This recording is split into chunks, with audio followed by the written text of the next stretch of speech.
afternoon, children. In today's class, I am teaching you periodic properties. So in periodic properties, if the child understand about atomic size clearly, they will be able to understand the other periodic properties with respect to the atomic radius.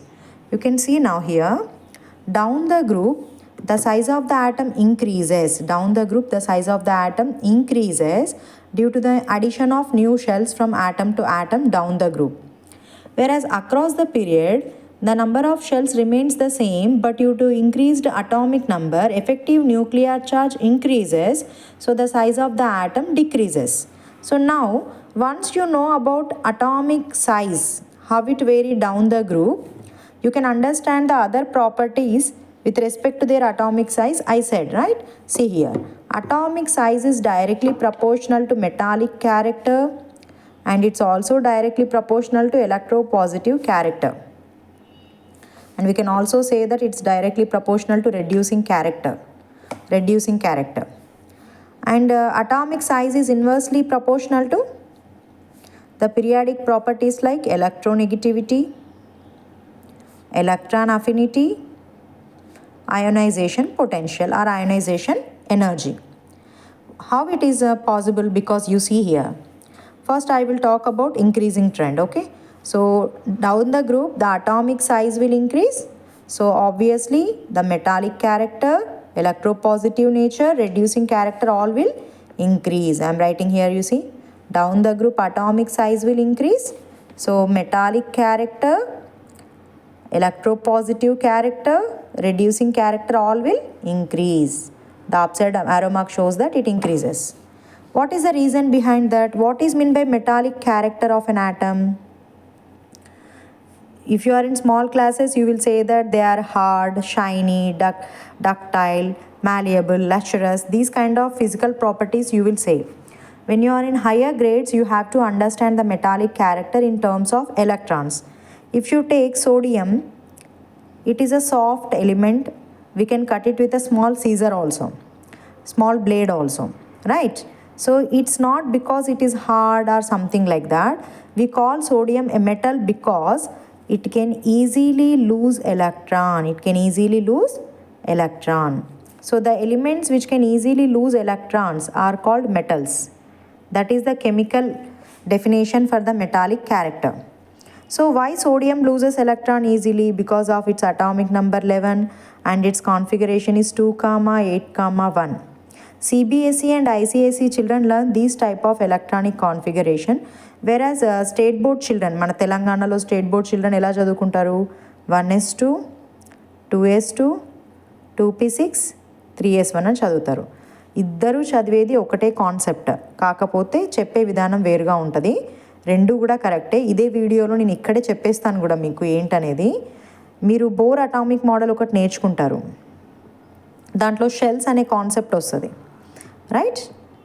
So first షెల్ని K shell అంటారు కదా.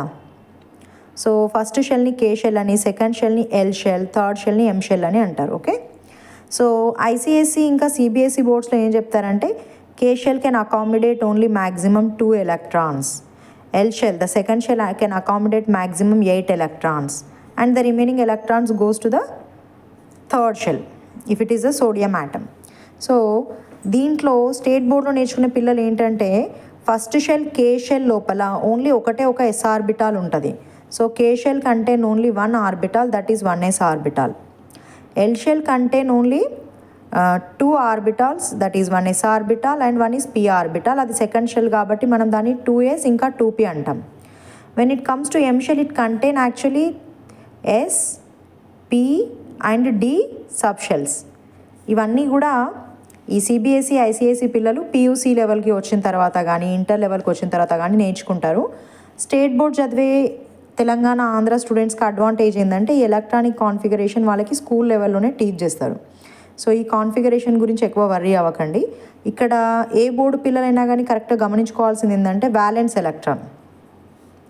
If an atom has only one valence electron in its outermost shell, the last shell is called outermost shell, the valence shell, and the electrons present in the valence shell are called valence electrons. You can see that sodium has only one electron in its outermost shell. So every atom in the chemistry or in the entire universe try to become stable by getting the octet configuration like noble gases. What is mean by that? You can see that now sodium has 2,8,1 configuration and it is highly reactive. It's very ready to lose one electron and participate in the bond formation with any other element present in its surroundings. That's why the sodium is stored in kerosene, you know. Sodium is stored in kerosene so that it does not react with anything. If we left sodium in the air, it will start reacting with all the possible elements in the air, like reacting with oxygen, reacting with carbon dioxide, anything. Okay, so that's why it is stored in kerosene. Why the sodium is highly reactive? Because of its one valence electron. Sodium is always interested to lose this one electron to become stable like nearest noble gas neon. What is the atomic number of neon? 10. What is its configuration? 2,8. So sodium neon లాగా అవ్వాలి అంటే ఈ ఒక్క electron కనుక వదిలేసుకోగలిగితే it will become stable. So what sodium always do? It will lose one electron and become a positively charged sodium cation. Sodium యాటమ్లా ఉన్నప్పుడు దాని కాన్ఫిగరేషన్ 2,8,1.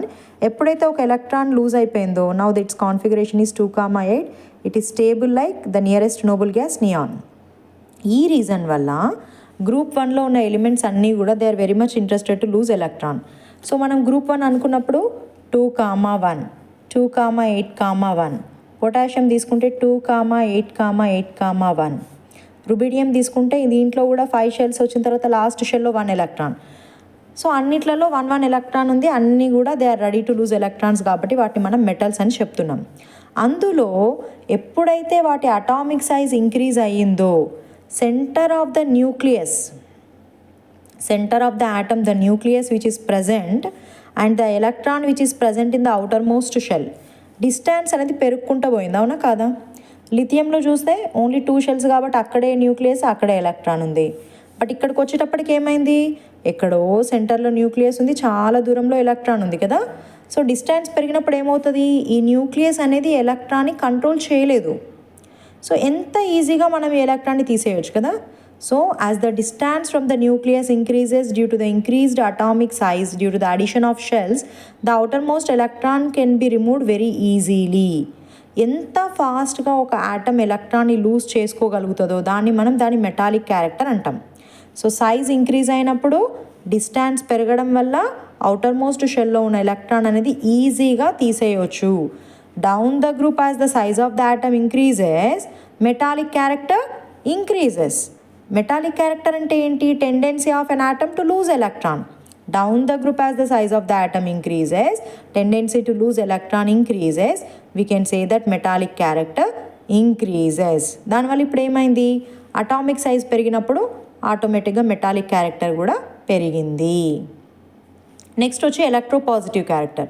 ఎలక్ట్రోపాజిటివ్ క్యారెక్టర్ అంటే కూడా ఏంటంటే ఎలిమెంట్ ఎప్పుడైతే ఒక ఎలక్ట్రాన్ని లూజ్ చేసి పాజిటివ్ అయాన్ ఫామ్ చేస్తుందో ఇలా పాజిటివ్ అయాన్ ఫామ్ చేసే కెపాసిటీ కూడా డౌన్ ద గ్రూప్ ఇంక్రీజ్ అవుతుంది. And elements which undergo oxidation, loss of electron means what children? Oxidation. So the tendency of an atom to lose electron and form a positively charged ion is called electropositive character and the phenomenon is called oxidation. And the element which undergo oxidation act as a strong reducing agent.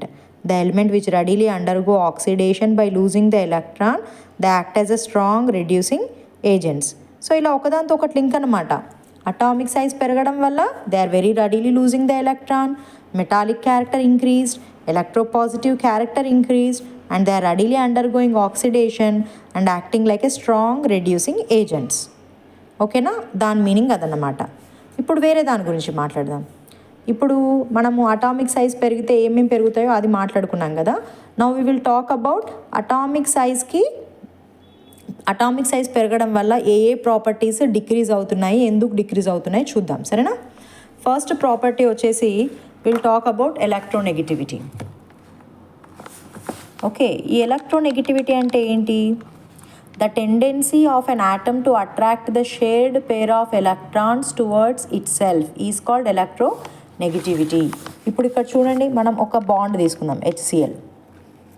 HCl bond ఎలా form అవుతుంది? Hydrogen ఒక electron ఇస్తుంది, chlorine ఒక electron ఇస్తుంది కదా. So both atom have given 1 electron కాబట్టి వాళ్ళు share చేసుకుంటారు. ఎలా షేర్ చేసుకోవాలి? మామూలుగా అయితే న్యాయం అయితే ఈక్వల్గా షేర్ చేసుకోవాలి, కానీ ఈక్వల్గా షేర్ చేసుకోవు. Chlorine is more electronegative. ఇప్పుడే చెప్పాను ఎలక్ట్రోనెగటివిటీ అంటే ఏంటి. Tendency of an atom to attract the shared pair electrons towards its side is called electronegativity. దానివల్ల దీనికి పార్షియల్ పాజిటివ్ ఛార్జ్, దీనికి పార్షియల్ నెగిటివ్ ఛార్జ్ వస్తుంది. ఈ ప్రాపర్టీని పొలారిటీ అంటారు. ఇది ఒక వేరే కాన్సెప్ట్, నేను తర్వాత వీడియోస్లో చెప్తాను. నేను ఇక్కడ ఎలక్ట్రోనెగటివిటీ డెఫినేషన్ మీకు అర్థం అవడానికి ఈ ఎగ్జాంపుల్ తీసుకున్నాను అనమాట. సో ఏంటి ఎలక్ట్రోనెగటివిటీ అంటే? Tendency of an atom to attract the shared paired electrons. కొందరికి ఏంటంటే డెఫినేషన్ వాళ్ళు టిప్ ఆఫ్ దేర్ టంగ్ గుర్తుపెట్టుకుంటారు, కానీ దాని మీనింగ్ కూడా తెలిసి గుర్తుపెట్టుకుంటే బెటర్ కదా. Tendency of an atom to attract shared pair electrons. So ఈ ఎలక్ట్రాన్ని అట్రాక్ట్ చేసే నేచర్ అనేది అటామిక్ సైజ్ పైన డిపెండ్ అవుతుందమ్మా. ఎంత చిన్న ఆటమ్ అయితే దానికి అంత ఎక్కువ ఎలక్ట్రోనెగటివిటీ అనేది ఉంటుంది. Small size high electronegativity, small size high electronegativity అంటే దాని అర్థం ఏంటి?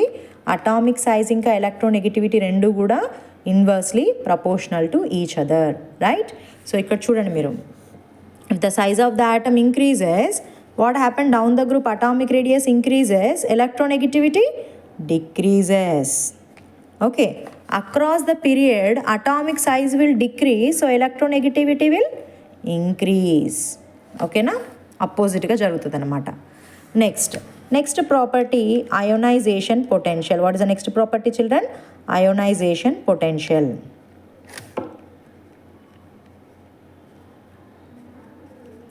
What is meant by ionization potential? It's the energy required to remove an electron from neutral isolated gaseous atom. Energy required to remove an electron from neutral isolated gaseous atom. So షార్ట్కట్గా చెప్పాను నేను ఇక్కడ. So మీరు చెప్పండి, ఇందాక మనం మాట్లాడుకున్నాము down the group size increase అయినప్పుడు సెంటర్ న్యూక్లియస్కి అవుటర్ మోస్ట్ ఎలక్ట్రాన్కి డిస్టెన్స్ పెరిగితే మనం ఈజీగా ఎలక్ట్రాన్ని తీసేయొచ్చు అని చెప్పాను. అంటే మనం ఇలా బిగ్ సైజ్ ఉన్న ఆటమ్ నుంచి ఎలక్ట్రాన్ తీసేయడానికి మనం చాలా తక్కువ ఎఫర్ట్ పెట్టాలి. The energy required to remove the electron will be very low. If the size of the atom is big, the energy required to remove the electron will be quite low కదా. అట్లే size చిన్న ఉన్నప్పుడు ఏమవుతుంది? Size చిన్న ఉన్నప్పుడు center న్యూక్లియస్కి outermost ఎలక్ట్రాన్కి మధ్య స్ట్రాంగ్ అట్రాక్షన్ ఉంటుంది కాబట్టి ఇలాంటి ఒక స్మాల్ ఆటమ్ నుంచి ఎలక్ట్రాన్ తీయాలంటే we need to provide high energy కదా. ఎక్కువ ఎనర్జీ ఇవ్వాల్సి ఉంటుంది ఎలక్ట్రాన్ తీయాలంటే. అంటే small atom high ionization energy, large atom low ionization energy. Okay, so small atom high ionization energy, versus large atom low ionization energy. So ఇక్కడ కూడా ఏమైంది చెప్పండి? ఇక్కడ కూడా down the group atomic radius increases, ionization energy also decreases. Energy required to remove the electron will decreases. Across the period ఏమవుతుంది? Atomic size తగ్గినప్పుడు ionization energy increases. Ionization energy increases. Okay, next electron affinity. What is the next property we are learning? Electron affinity, or we can also call it as electron gain enthalpy. Electron affinity అన్నా electron gain enthalpy అన్నా ఒకటే. ఈ electron gain ఎంథాల్పీలో ఏం చెప్తామంటే, ఇప్పుడు ఒక atom ఉందమ్మా, for example electron gain enthalpy అంటే ఇప్పుడు మీరు గ్రూప్ 17 ఎలిమెంట్స్ తీసుకుందాము బెస్ట్ ఎగ్జాంపుల్. గ్రూప్ 17 ఎలిమెంట్స్లో ఏవొస్తాయి మనకి? ఫ్లోరిన్, క్లోరిన్, బ్రోమిన్, అయోడిన్ ఇలాంటి ఎలిమెంట్స్ ఉంటాయి. ఫ్లోరిన్ అటామిక్ నెంబర్ ఎంత? 9. కాన్ఫిగరేషన్ ఎంత? 2,7. ఇప్పుడు నియాన్ ఉంది కదా, నియరెస్ట్ నోబుల్ గ్యాస్, దాని కాన్ఫిగరేషన్ ఏంటి? 2,8. నియాన్ చాలా స్టేబుల్, ఎందుకంటే దాని లాస్ట్ షెల్లో 8 ఎలక్ట్రాన్స్ ఉన్నాయి కాబట్టి ఆక్టేట్ స్టెబిలిటీ ఉంటుంది కాబట్టి neon is very stable.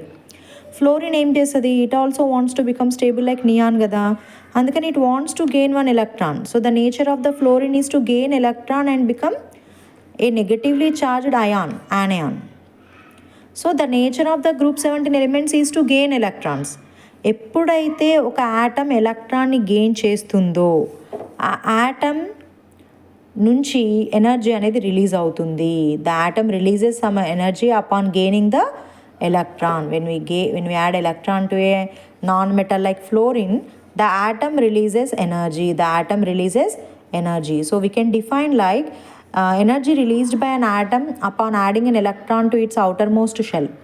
Energy released by an atom when electron is added to its outermost shell is called electron affinity or electron gain enthalpy. అంటే ఎలక్ట్రాన్ని gain చేయడం వల్ల produce అయినటువంటి enthalpy change అనమాట. ఎప్పుడైతే atom ఎలక్ట్రాన్ని receive చేసుకుంటుందో it will release some energy, that is called electron gain enthalpy. So ఈ electron gain enthalpy కూడా సైజ్ ఆఫ్ ద ఆటమ్కి అపోజిట్గా వెళ్తుంది. ఓకేనా? సో ఎలా అంటే down the group atomic radius increases, electron affinity decreases. Across the period atomic size will decrease, electron affinity will